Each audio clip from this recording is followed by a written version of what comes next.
Jacob Reed was a man of vision. As the CEO of a growing diner chain, he had spent the last decade building his business from the ground up. His dream was simple: create a family-friendly dining experience, a place where people felt at home and employees thrived. But something wasn't right. Complaints were flooding in. Employees were quitting faster than they could be replaced, and the energy at his locations was nothing like the friendly, welcoming atmosphere he had worked so hard to cultivate. The reports from his regional managers painted a different picture. Everything was supposedly fine. But Jacob couldn't shake the whispers he'd been hearing from his customers. The sense that the truth was slipping through the cracks. Determined to get to the bottom of it, Jacob decided to take matters into his own hands. He would go undercover, pretending to be a regular customer, and experience his diner firsthand. He chose a location far from his corporate office, in a suburban town 2 hours away, a place where no one would recognize him. To blend in, Jacob grew out a scruffy beard, ditched his tailored suits for a worn hoodie and jeans, and slapped on a pair of thick-rimmed glasses. The polished executive who appeared in promotional videos was nowhere to be found. Instead, there was a man who just wanted to see the truth behind the smiles. Walking into the diner during the lunch rush, Jacob was immediately struck by the atmosphere. The place was buzzing with chatter, the clinking of dishes creating a familiar busy hum. The decor was clean but outdated, the booths worn but not terrible. It was a far cry from the warm, inviting space Jacob had imagined when he first envisioned the chain. A waitress named Megan, young and clearly overworked, approached him. She flashed a strained smile as she took his order, her eyes betraying a deep exhaustion. "Hi there, welcome," she said. But there was a faint hesitation in her voice, as if she was already bracing for something. Jacob noticed the subtle bags under her eyes as she hurried off, her pace quickening as she darted between tables, juggling orders, refilling drinks, and picking up plates from the kitchen. It was clear she was swamped. Yet, she wore a mask of professionalism, not letting any frustration show. When Jacob's coffee arrived, he ordered a burger and fries. The kitchen was bustling, and Jacob could hear a man's voice boom from the back. "Megan, what's taking so long? You're falling behind again." The voice came from a stocky man in his 40s, clearly the shift manager. Megan flinched but quickly nodded, trying to hold it together as she returned to her task. Jacob watched, growing increasingly uncomfortable as he overheard snippets of conversations from the tables around him. A family complained about the wait, and a pair of teenagers whispered about how rude the manager had been to their waitress. The air was thick with tension. This wasn't the welcoming, friendly atmosphere Jacob had worked so hard to create. When Megan brought out his burger, she apologized for the delay, her voice soft and apologetic. Jacob smiled at her, offering reassurance, but it seemed as if she barely registered his kindness. Then, just as he was about to take a bite, he heard muffled sobbing from the kitchen. His fork froze halfway to his mouth. It was unmistakable. It was Megan. He set down his fork and strained to listen. "I'm trying my best, okay?"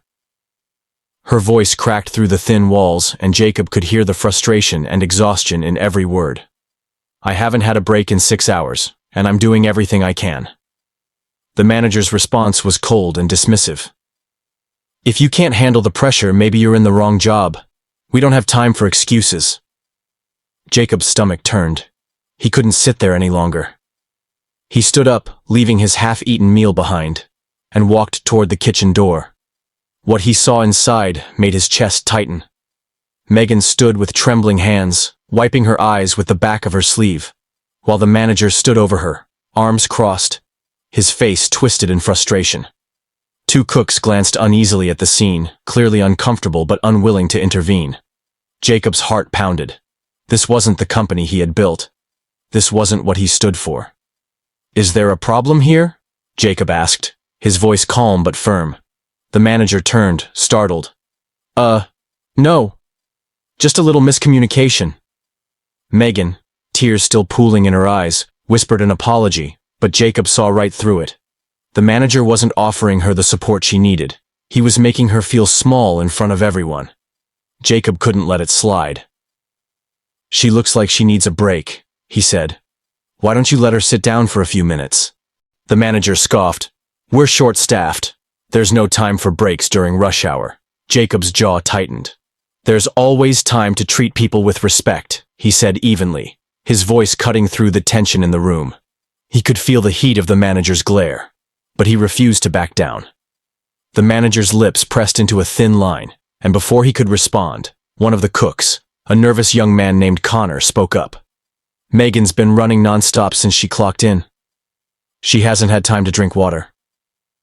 Jacob's eyes flicked to Connor, and then back to the manager. "And who's in charge of making sure your team can focus?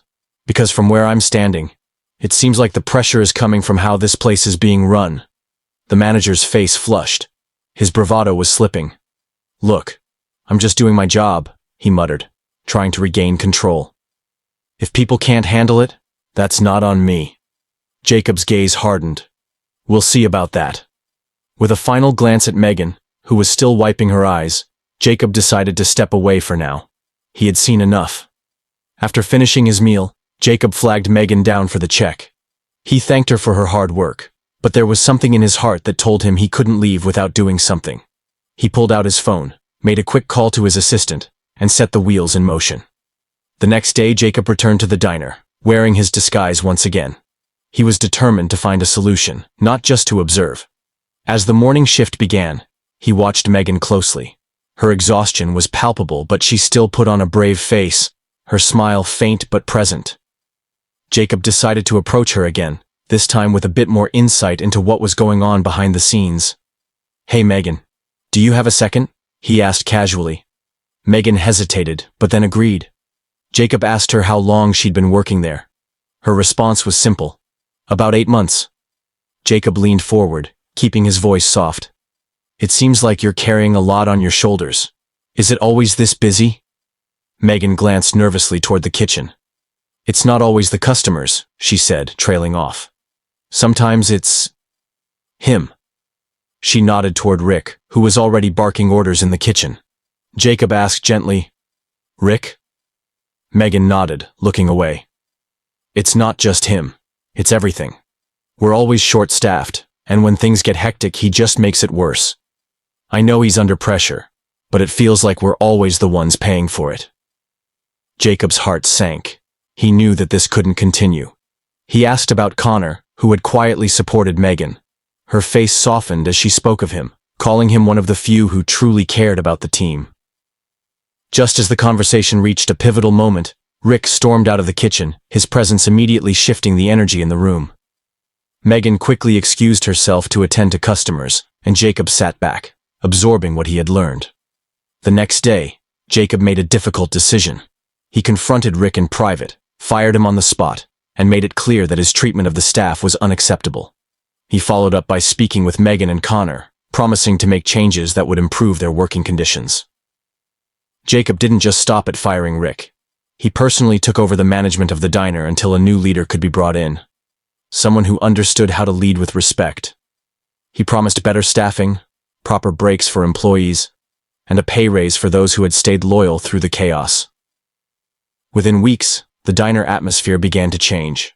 Employees were more relaxed, and customers noticed the difference. Jacob had done what many CEOs would never consider. He had rolled up his sleeves and gotten his hands dirty. But in doing so, he had rediscovered the purpose of his business. It wasn't just about profits or expansion. It was about the people who made it all possible. Megan and Connor were just two of the many who benefited from Jacob's renewed commitment to respect and compassion. And as he drove away from the diner, Jacob knew he had learned a valuable lesson. It wasn't enough to just run a business. To be truly successful, you had to care for those who helped you build it.